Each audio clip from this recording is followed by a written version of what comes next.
Erica and Sharon are sisters who began their grief journey in 2006 when Erica's 10-year-old son Austin drowned. Together, they participated in a grief education program, were so moved by this experience, they studied and became specialists so they could help the brokenhearted find recovery. In 2015, tragedy struck their family once again when Erica's oldest son Donovan was killed in a motorcycle accident. Erica and Sharon are committed to sharing their experiences of love, loss, and healing through this podcast. Now your grief specialists, Sharon and Erica. Do you want to know what word I hate other than, well, I don't hate grief, but I don't like grief. I like that we get to talk about it all the time, I guess. I guess I can say that. I like that we get to talk about it all the time. But the word that I hate the most, and it makes me so mad every time I hear it, is freaking closure. What the hell is closure? That is so true. What does that even mean? What is closure, and how did that come to be a term associated with relationships or brokenheartedness? And why is it that I feel like you always hear it on the news? We got to get all the newscasters together and tell them stop using the stupid word closure. Closure is a term used to describe the process of acceptance after the death of a loved one. Did you ever get to acceptance? Acceptance. Acceptance. Accepting that the person is dead? Yeah. I mean, does that even make it any better? Just because you accept it, does that change the way you go about grieving them and being sad and longing for them? I mean, these terms are they're so asinine when you apply it to grief because you never really get acceptance. So I wonder if that acceptance seems like it's a whole show you and I can do. Okay, but this show is not about acceptance, it's about closure. Okay.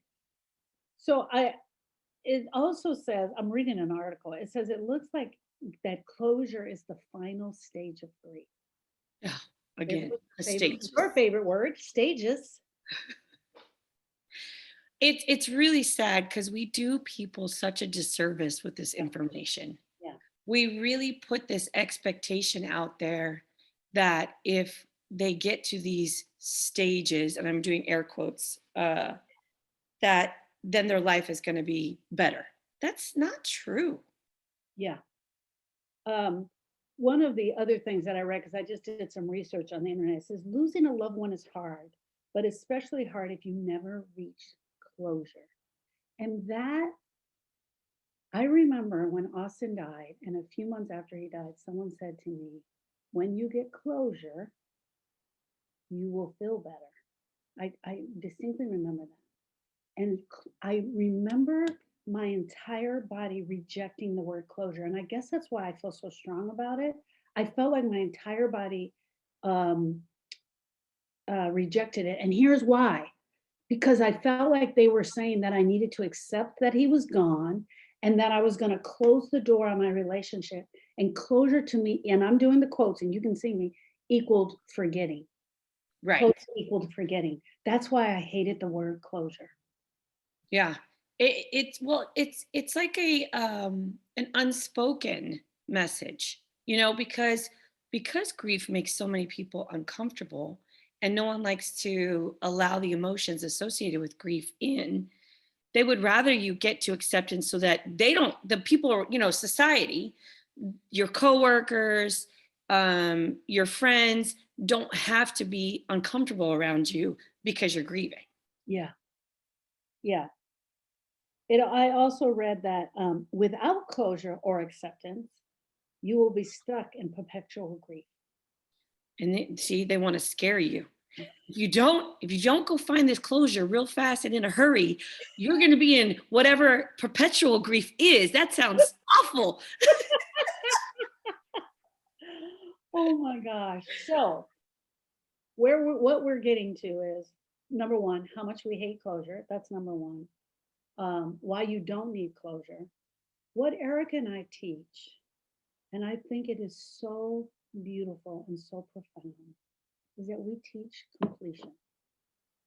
We teach that what you absolutely need is completion, and there's no stage to it. There's no time limit to it. And let me see if I can do this without having to draw it, because I really figured out a beautiful way to draw it. Well, you really, we call it the Austin Circle. You have this amazing relationship with this child. You found out that you were pregnant for him. You felt him move within your body. You gave birth to him. He became the boob baby. He loved being on the boob all the time. He was really into boobs even when he left here. Everything about your relationship with him was the mother-son relationship that was so, so beautiful. But on the day that he died, and your relationship ended way too soon, at 10 short years, you were incomplete with him. You were incomplete with Austin. There were things you needed to tell him that you never got a chance to say. There were things you needed to tell him about how important he was to you, about how amazing it was to have him in your life. There was also this part about that you needed to tell him about sometimes what a little shit he was, Yeah. or that you were still mad that he never would pick up the dog poop. I'm making these up. They would never pick up the dog poop when you sent him out to do that. Completing means you get to go to that area with Austin that's just you and Austin, and you complete your journey with him. Yes. And that to me seems so much more enticing than saying closure. Completing the journey with your loved one. Yeah. That is a whole different, and it's true. When you say the word closure and you think about the people you've lost, you do resist and it does make you Yeah. get a little defensive. But when you hear complete the journey, Yeah. it's a whole different vibe. Because it's personal. Closure is what I want to have with the guy at the bank that Yeah. wouldn't close out my checking account in a timely fashion. I want to have closure with him because I never want to see him again, right? Right. So impersonal. Closure seems almost like it has a negative connotation attached to it, where completion is about me and Austin. It's about me and daddy. It's about everything that daddy and I went through. It's about the time that he spanked me and I was so mad at him. It's about the time that he showed up at my school and I wasn't expecting him to be there. It's about the time that he bought us home the Hershey's bar because he forgot to get us a Valentine's gift. That's completion. I needed to say all these amazing things to him. Not only that, we also teach how to complete throughout your life with someone. How it's so important to keep the communication going when you are on the journey with them. People think, oh, that stuff's not important, especially stuff you went through in your childhood with when it comes to a parent, or stuff that I might have experienced with Austin when he was young. That stuff's not important. You don't carry that. But that's not true. You do. You and I have seen it real live and in color. The heart, just like the brain, is a muscle that maintains memory. Yeah. When you go to the gym, they're like, muscle has memory, which I still believe that's a load of crap. But because my muscles have amnesia. My butt, though, my butt really has a lot of memory. My muscles have amnesia. But your heart, when you start talking about those stories, your heart remembers. Yeah. And we call them heartstrings. When you hit a little tender spot, you have a reaction in your body, and those emotions are connected. And you may not realize you've been carrying it for 30 plus years, but you still are. You absolutely are. And that's why it's important to complete the journey so we can take the good, the bad, and the ugly that's stuck in your heart and get it out and leave you with the beautiful. Do you think that you ever reached closure, Erica? No, because I don't even believe it's a real thing. Somebody Yeah. made that up. I agree with you on that. I'm just sitting here thinking about it like I never even tried to achieve it. Mm-mm. I never even tried to achieve it because I didn't buy into it. Here's the other thing that I find so amazing. When I tell clients, especially if I've just met them and they shared their loss with me, that there's no such thing as closure, you can almost see their shoulders relax or their face change because they have no idea how the hell they're supposed to achieve closure. And it seems completely foreign that it's something that's even possible, and that I agree with you. We need to take that word out of the news media and talk shows. A lot of talk shows Yeah. use it when they have their um, whoever experts on. They use it a lot. We need to talk more about completing the journey, making it so that everything that was left unsaid is spoken. All the hopes and dreams that won't be obtained are acknowledged. Yeah. Because that was a big part for me too. We just over the weekend went to a wedding in San Diego, and all of us we were with our mom. All of the siblings got together, and I did not. And it was someone that was in Donovan's peer group. He grew up with Ashleen. It Not one time did I think about him not being there. And I would have normally, Yeah. because that was a big thing for me of, in the beginning, I was never going to see him get married, and my heart was absolutely broken about that. But because I am complete in that area, I didn't have a reaction, not one little bit. Yeah. Yeah.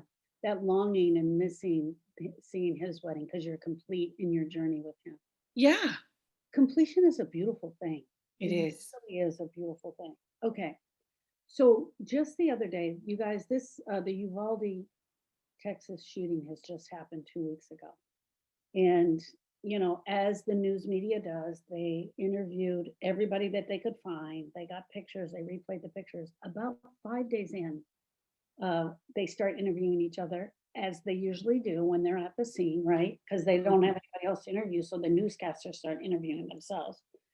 And I saw one gentleman and ask another gentleman, what do the people, this was his exact question, what do the people of Uvalde need right now? And he said, the first thing they need is closure. That's what he said.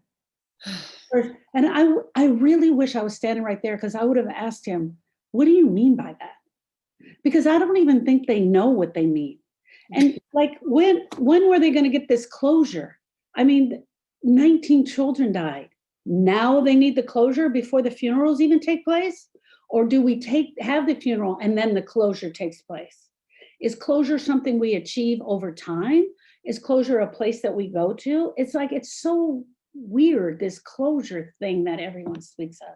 Well, and I bet if he would have contacted one of the surviving parents from Columbine, or one of the surviving parents from the Parkland shooting or Sandy Hook, and asked them if they had closure, they would use the F word and hang up on him, because Yeah. every single one of those families, I bet, was triggered by watching this again happen to Oh, yeah. another school, So Oh, if closure is so obtainable, why don't these other families have it? Right.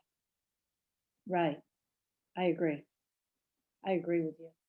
I guess that I'm going to piggyback on something that I already talked about, and that is completion being so personal. And I think you really hit about it with the wedding. Only you and Donovan walked that relationship together from day one. Only you and Austin walked what I shared. Only you and Daddy had your relationship with him. Only me and Daddy had my relationship with him. I was the only one that had the relationship with Sharon. You're the only one that's had the relationship with your husband, right?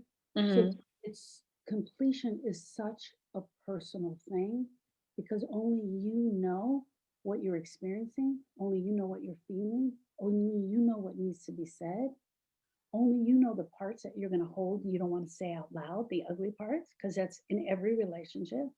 Only you know those things. So only your heart can complete the journey to the pain, loneliness, and isolation of any relationship. That is so true. Yeah. And those are the things that are not spoken about. Yeah. Those are the parts that are not encouraged. Go find healing so that your walk with that person is complete. Yeah. And you don't have to carry those, like you said, the unspoken things that you don't want to admit out loud to anybody. You know what they are. Everybody has them. There's no perfect relationship. There's no perfect person. Everyone has a little bit of ugly. You have to acknowledge those things. You don't have to say them to us. We do not require people tell us the nitty gritty and the ugly. Yeah, We always share whatever you want. It's content free as long as you are acknowledging. yeah, So it's not that we are forcing you to sit down. We're not Scientologists, telling you all your ugly things. It's just for you to acknowledge so that your heart knows what's going on so that you can complete it and end that journey and be stuck with the beautiful memories. 100%. And it's twofold. There's two parts to the completion. And one is that you and I walk them through the steps of everything that they need to complete a relationship. But it's twofold. It's the hardest thing you will ever do. And it's the most beautiful thing you'll ever do, all wrapped up into the same package. So true. Yeah. So true. Because you get to experience the relationship again and Yeah. kind of dissect it in a way that you've probably never done before. Yeah. So there's things that I know you share sometimes in our weekend seminar when we were doing them in person. You came up with a memory you had forgot about our mom that Yeah. you really enjoyed from your childhood, and it brought you to tears. And it's, you know, it was a beautiful thing. There's parts when you have to really sit down and review the relationship, you get to remember there were Yeah. beautiful moments that you're like, oh my God, I forgot about that, Yeah. and it make you smile. Not every bit of completing the journey is sad and dark and miserable. There's a lot of parts that are beautiful that make your heart smile. And that is the part that you take on with you when you're complete. Yes, Take on that part of loving them, of being with them. That's the part you take on with you. so true. Those are the best parts. Yeah. And we as the witnesses love it because we love learning about people's relationships through their eyes and hearing their stories. It is a very, very beautiful thing. So what, like just for an example, one of the things we would always tease Donovan about is that he was in the pretty committee, meaning that he was really pretty. He could have been blonde. He was really pretty, Yes. really dumb. Thank Yeah. God you got those looks because they're going to take you a long way and you're going to really need that. And there were a couple of nieces and nephews that are in the pretty committee. They have like their whole little group. We still joke about the pretty committee to this day, and Donovan being the president of the pretty committee, because that's the part of being complete that we can go there and have that conversation. Oh yeah. We I have a friend that we met here and when Donovan was living here and we were talking about it at one of Jordan's baseball games, the pretty committee. And now they say it for their daughter because they're like, "Oh, she is so pretty committee." So it's hilarious because it even has come out, gone outside of the family, but when you're pretty committee, you know. No offense to the blondes out there. I just that was an example I had to use so people can understand. So yeah, and so that's the part of being complete. Like you and I can sit and talk about Austin or Donovan or Daddy and just laugh because we're complete with that. You got to be at that wedding and enjoy the wedding fully, as opposed to 10 years ago or 7 years ago when you went to the wedding shortly after Donovan had died, and then all of a sudden you realize you were never going to see him walk down the aisle, and you went in the bathroom and closed the door and called me crying. That was Yeah. the difference in those two, not And, being complete and being complete. yeah, and that was another um person in his peer group and I didn't even go into it thinking that I was going to have that reaction. But yes, I was spent the most of the ceremony in the bathroom bawling my eyes out because I was never going to be able to see him get married. And Right. what a complete difference 7 years later where I mean, not that he didn't come to my mind because I think about him all the time, but just a completely different reaction. And I prefer the second reaction over the first. Oh, yeah. And I don't ever consider that it was ever closure. Right. It's always been completion.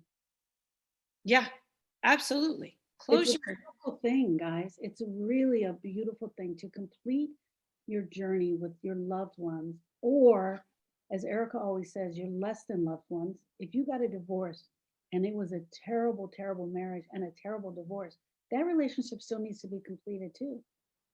whether they're living or deceased. You can complete with anyone once you know Yeah. the tools.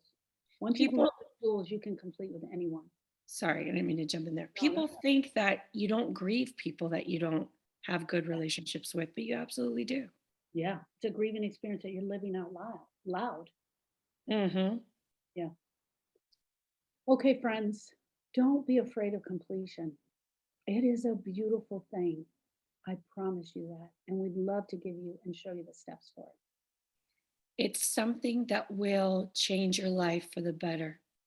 I don't know about this closure thing. Definitely need to stop using that term. Yeah. Even if you don't meet with us, please start talking about completion because we need to get that out there. So you and I say that we're going to teach grief until the day we die, until the day we leave here, because we want to change the conversation on the word grief on this earth. If only thing we got across, if we, two things. If we got people to stop saying closure and start saying completion, we've done our job. That's number one. Number two, if after a tragedy we could get people to stop saying Uvalde strong, Saga strong, if we could get them say together, Yes, together we're broken, we've done our job. So that's our mission. Let's get to work on that. that's right. All right. See you later. We got work to do. Bye. Bye, friends.